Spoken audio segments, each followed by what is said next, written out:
Your brain is the most powerful weapon in the world. Once you put away your phones and your computers and all that we have nowadays, yeah, it's great. We're up to date, but your brain is the only thing you have when you're going through depression, when you're going through hard times, when you're going through death. Real life, you can't Google that shit, man. You're alone. You're alone. You may have a shrink you're going to, you may have a best friend you're going to, but there's 24 hours in the day where you're alone in this brain. And your brain is talking to you in all kinds of ways. And it wants to control you and pull you in these different pockets. If you can't control your own brain and your brain controls you, you got to tell your brain where you want to go and how you want to go and how you want to get there. You got to control it. If not, it's over. Until you're willing to stop asking yourself what you can get away with and start asking yourself, how far can I go? Just how much am I capable of? And when your fascination becomes that, when you start wondering just how much am I capable of, and every level that you achieve excites you to push harder and go farther and do more and bear more weight, then all of a sudden you really can begin to surpass other people. But it takes a total shift of your mindset. What the world throws at us is not necessarily your choice. But what you make out of it is entirely your choice. Yes? What you make out of it is entirely your choice. Your experience of life, this much you must come to every one of you young people. If you want your potential to open up in the world, one important thing that you must fix in your life is your experience of life, either peacefulness or agitation, either joy or misery, blissfulness or suffering, whatever it is your experience is entirely made by you. If you can teach people to stand up in the face of the things they're afraid of, they get stronger. And you don't know what the upper limits to that are, because you might ask yourself, like, if for 10 years, if you didn't avoid doing what you knew you needed to do, by your own definitions, right, within the value structure that you've created, to the degree that you've done that, what would you be like?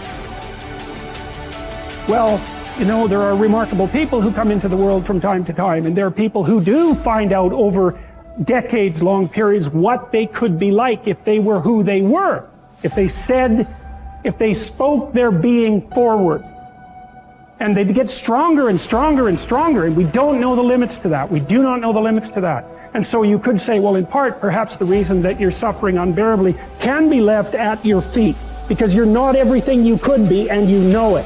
And of course, that's a terrible thing to admit, and it's a terrible thing to consider, but there's real promise in it, right? Because it means that perhaps there's another way that you could look at the world, and another way that you could act in the world, so what it would reflect back to you would be much better than what it reflects back to you now. My experience is with people that we're probably running at about 51% of our capacity. You can think about this yourselves.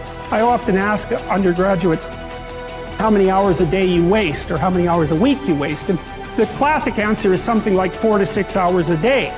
Inefficient studying, watching things on YouTube that not only do you not want to watch, that you don't even care about, that make you feel horrible about watching after you're done. That's probably 4 hours right there. You think, well, that's 25 hours a week, it's 100 hours a month, that's 2.5 full work weeks, it's half a year of work weeks per year. And if your time is worth $20 an hour, which is a radical underestimate, it's probably more like 50 if you think about it in terms of deferred wages. If you're wasting 20 hours a week, you're wasting $50,000 a year. And you are doing that right now. And it's because you're young, wasting $50,000 a year is a way bigger catastrophe than it would be for me to waste it, because I'm not going to last nearly as long. And so if your life isn't everything it could be, you could ask yourself, well, what would happen if you just stopped wasting the opportunities that are in front of you? You'd be, who knows how much more efficient? 10 times more efficient, 20 times more efficient. That's the Pareto distribution. You have no idea how efficient people get. It's off the charts. The great oil man, H.L. Hunt, who was at one time the richest self-made billionaire in the world, was once asked by a television journalist for his secrets of success. He replied there are only 3 requirements for success. First, decide exactly what it is you want in life. Second, determine the price that you're going to have to pay to get the things you want. And third, and this is most important, resolve to pay that price.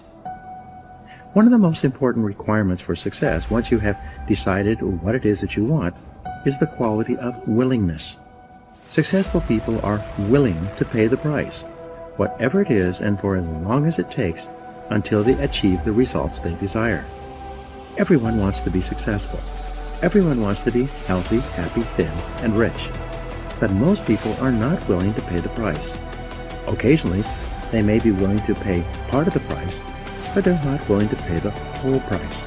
They always hold back. They always have some excuse or rationalization for not disciplining themselves to do everything that they need to do to achieve their goals. Pay the price. How can you tell when you have paid the full price of success? It's simple. Look around you. There it is. You can always tell how much of the price of success you have paid by looking at your current lifestyle and your bank account. By the law of correspondence, your outer world will, like a mirror, always reflect the person you are and the price that you have paid on the inside. There's an interesting point about the price of success. It must always be paid in full and in advance. Success, however you define it, is not like a restaurant where you pay after you've enjoyed your meal. Instead, it's like a cafeteria, where you can choose whatever you want, but you must pay for it before you eat it. Motivational speaker Zig Ziglar says, "The elevator to success is out of order, but the stairs are always open." Learn from the experts. Kopp Koppmeyer, who I mentioned in the introduction, also told me that the second most important success principle after self-discipline is that you must learn from the experts. He said you will never live long enough to learn it all for yourself. If you want to be successful, your first job is to learn what you need to learn in order to achieve the success you desire. Learn from the experts. Read their books. Listen to their audio programs. Attend their seminars. Write to them or approach them directly and ask for advice. Sometimes one idea is all you need to change the direction of your life. Your talent and intelligence are not fixed, they're malleable. So you suck at skateboarding because you're afraid of pain. So the only thing you need to know right now, the point is not to avoid the pain, and you need to stop asking yourself, what's the least you can do to get good? And you need to start asking yourself, what's the most you can bear to become great?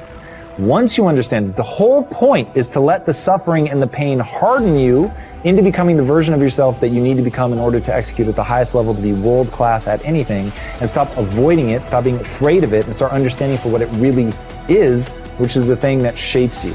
So my entire youth, I feared pain. I moved away from pain. If something was emotionally or physically difficult, I avoided it.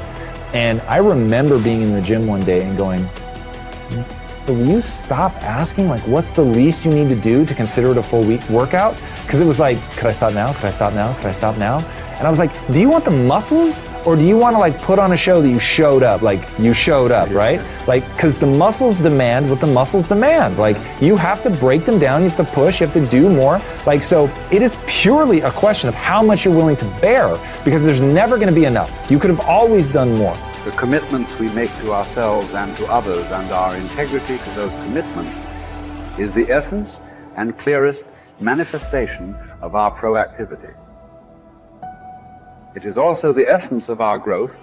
Through our human endowments of self-awareness and consciousness, we become conscious of areas of weakness, areas for improvement, areas of talent that could be developed, areas that talent that could be developed, areas that need to be changed or eliminated from our lives.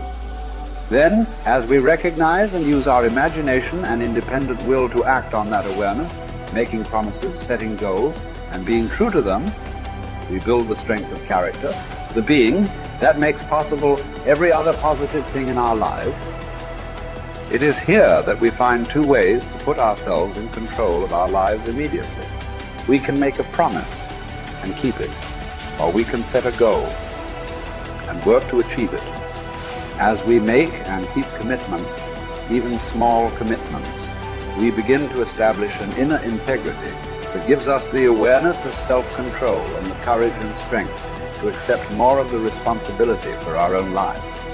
By making and keeping promises to ourselves and others, little by little our honor becomes greater than our beliefs. The power to make and keep commitments to ourselves is the essence of developing the basic habits of effectiveness. Knowledge, skill, and desire are all within our control. We can work on any one to improve the balance of the three. As the area of intersection becomes larger, we more deeply internalize the principles upon which the habits are based and create the strength of character to move us in a balanced way toward increasing effectiveness in our lives.